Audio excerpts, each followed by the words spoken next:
Baka naman. So ito po yung sinasabi ko, oh.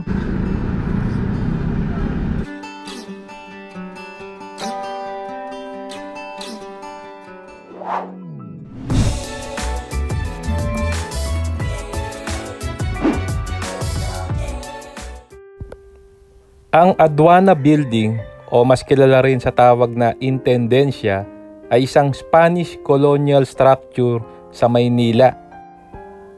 Itinayo noong 1822, ang aduana ay naging isang custom house at warehouse sa Intramuros.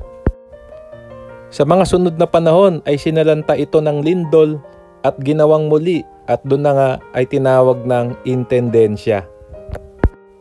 Nakakalumo rin ang sinapit ng Intendencia noong pangalawang digmaang pandaigdig kung saang naganap ang Battle of Manila sa Intramuros at isa ang Intendencia sa talagang natupok at nasira dahil sa labanan. At dahil nga sa mala-ruins na kalagayan nito ay dito napipili na mga action movies noon na mag-shooting na may temang kidnapping at sasagipin ng bida ang kanyang mahal sa buhay. Okay, magandang araw mga kasama. Dito tayo ngayon sa napakagandang Maynila.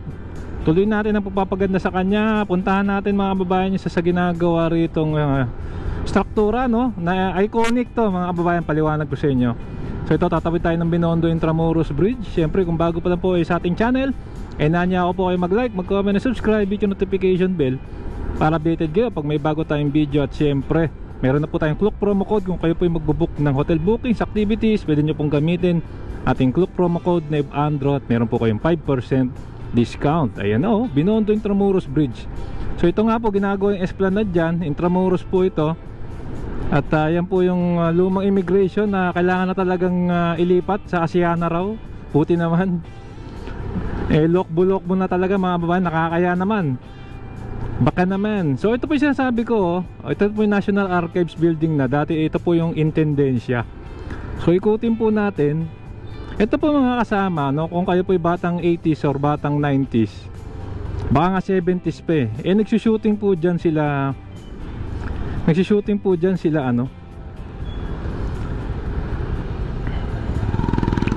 Nagsushooting po rito sila Fernando po, yung mga action star. So lumang gusali, dito po ginaganap, kunyari dinakip or kinidnap yung girlfriend or asawa ng bida or anak.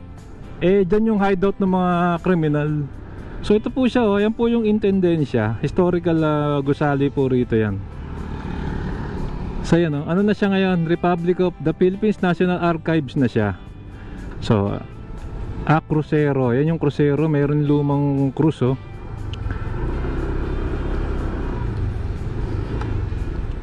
Historical to mga babayan pinapaganda na siya. So under na siya ng National Archives of the Philippines. So ito po, ang history nito, pagkakaalam ko, correct me if I'm wrong sa mga historian, isa para siyang yung sa customs, yung sa siya mga babayan, sa customs. Walang daan dito. So ikot tayo. So one way mga bayan, ikot tayo habang pinapaliwanag ko sa inyo yung history niyan.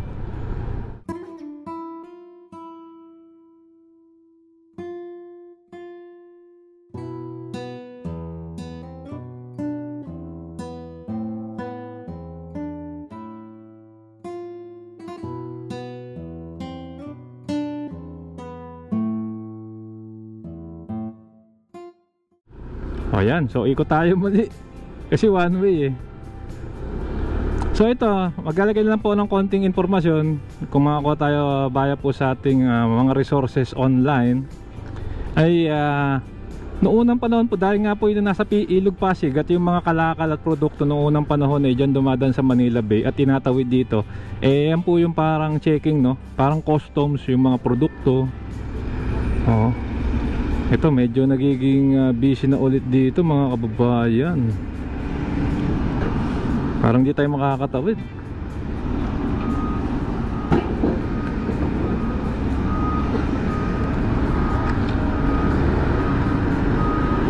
Ayan oh. Parang nagla-landscaping na sila. Nagla-landscaping.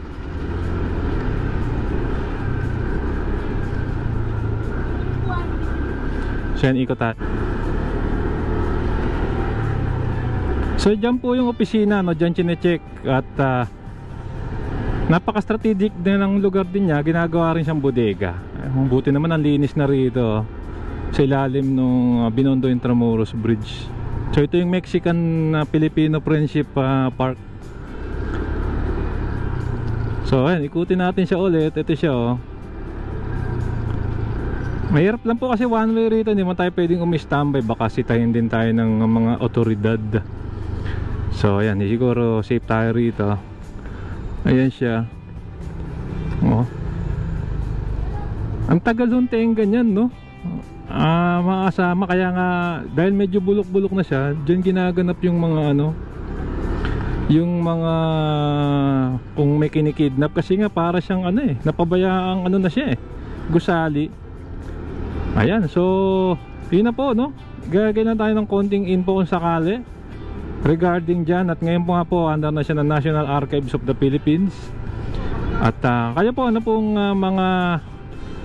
mga naalala nyo, no? Dyan po sa intendensya, mga kababayan, sa inyo pong pagkakaalala. Or kung kayo po nakapasok dyan, comment down below na, kasi ako po hindi. Lagi ko lang siyang dinadaanan. Okay mga kasama, hanggang dito na lang tayo. Ito na po ang napakagandang Plaza Roma. Puntahan po ng mga turista. At ayun, no, may mga andami ng attraction. Good job nga pala, tingnan nyo. Ito, ano na to, pang ano na talaga siya, pang pedestrian.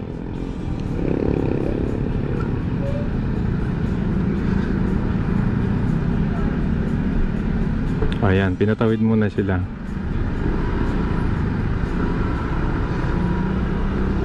Okay, hanggang dito lang mga bayan. Maraming po salamat. Keep safe at malasakit. Sarap maglakbay, and see you po sa next vlog update mga kasama.